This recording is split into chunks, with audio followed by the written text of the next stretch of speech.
Yes. Welcome to The Know, I'm Meg Turney. I'm Snots McGee. Yes, also known as Ashley Jenkins. It was 50 Shades of Dead for Valentine's Day, as Deadpool smashed a ridiculous number of box office records over the weekend. Swords and dick jokes make for very romantic dates. Who knew? Well, I knew. You gotta get that dick for Valentine's Day. The movie soared past its initial projections of a $65 million opener, which were still pretty damn high for a fairly low budget-ish rated R comic book movie, and instead it pulled in over $135 million in its debut, giving it the 17th highest opening weekend of all time. It's also expected to surpass $150 million overall for the President's Day holiday weekend. That puts it way ahead of the whips and safe words of last year's 50 Shades of Grey, which had an $85 million opening weekend in the same time frame.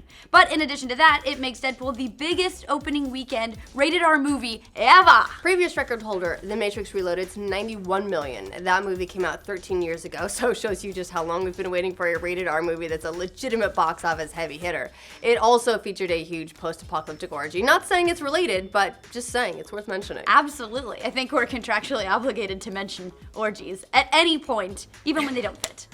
Which is also what happens in orgies. All right, even when you move away from the rated R discussion, Deadpool still slashed up the competition. After The Force Awakens, it's hard to talk about some of these big numbers without sounding small, considering that movie did a mind-blowing $248 million, but we're still gonna attempt it. Don't worry, you still sound adequate. Yes. So imagine a sadder, less vibrant world where The Force Awakens doesn't exist, and try to be impressed. You know, like when Revenge of the Sith was the last Star Wars movie. Not to give anyone PTSD flashbacks to Hayden Christensen's hair and acting. Not sure which is worse, but that movie opened to $108 million. So in a world without Episode 7, Deadpool is bigger than Star Wars. Setting aside Star Wars for a minute and just focusing on other comic book movies, Deadpool still satisfies. Back to the sex jokes. Never left. It's now beaten Winter Soldier, Guardians of the Galaxy, and even Man of Steel. It's the number 7 biggest comic book movie weekend of all time, just behind the Avengers, Batman, Iron Man, and Spider-Man. So yes, that actually means that Deadpool has beaten all of the X-Men movies for their opening weekends. At $135 million, it's well ahead of Days of Future Past, which did a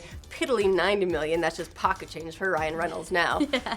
The fact that it's actually bigger than X-Men is extra delicious, considering Fox only acquired Deadpool's rights as part of their deal to get X-Men and didn't want anything to do with this movie. It's well known by this point how long it took Reynolds and company to get the movie made in the first place. Whoops, it's now Fox's biggest opening weekend ever for any movie. Ever. And it seems they knew pretty quickly they were gonna have a hit on their hands. In addition to early positive reviews and quick word of mouth after huge opening previews on Thursday night, it also grabbed an A cinema score, meaning that it tested really positively among all audience ages and demographics.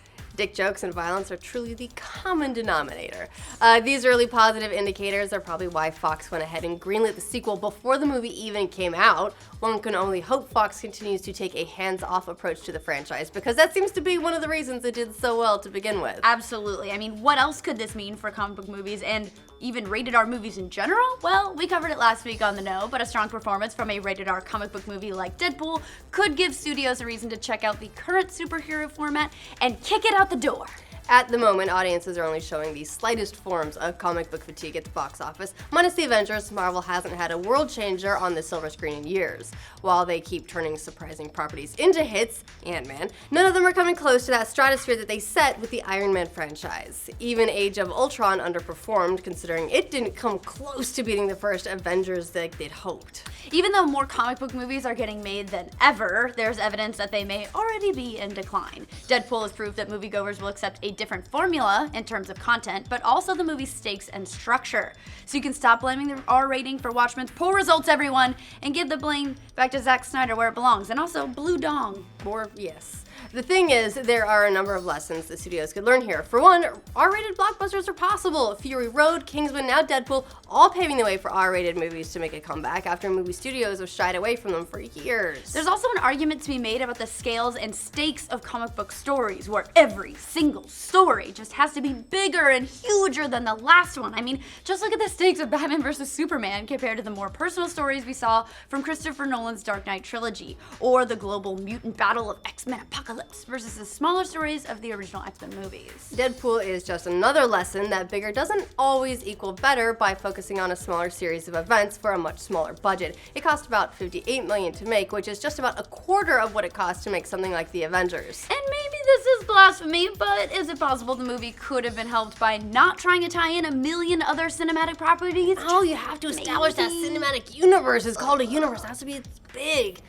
Joss Whedon's been quite open about why he walked away from the Avengers movies, saying that the whole process broke him. He's gone as far as to indicate that Marvel's interference and demands for the MCU significantly affected Age of Ultron, which seems to have shown up both in critical reception and the box office. Right now, throwing more comic book characters on screen to fight each other or stop the world from blowing up is in vogue, but that can't last forever. It's almost getting kind of exhausting to keep up with some of those stories at this point. Which is a big problem when you've got movies planned out till 2028 and beyond. Yes. In many ways, it seems like smaller, more ground-level heroes like Daredevil or Deadpool could be giving us glimpses into a new normal for comic book properties, at least until Fox makes a 12-movie roadmap that culminates in an X-Men vs. X-Force movie, and all this is for nothing. Absolutely. It's sad how true that probably is and could absolutely happen.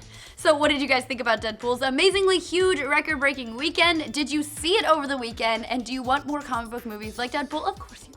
And for all the latest world of superhero team-ups and box office records, like this video and subscribe to the Know. It was a great movie. Oh man, I'm gonna go see it. It was hard to get tickets. Just for the record, you can get tickets to Pride and Prejudice and Zombies pretty easily. And there's also no one who goes to that movie who's not a couple. Fair enough. We had to see Deadpool at 10 a.m. on Sunday. Oh my God. To get tickets because they were sold out every other time. Maybe I'll book a meeting. Also, eat chimichangas. Fucking perfect.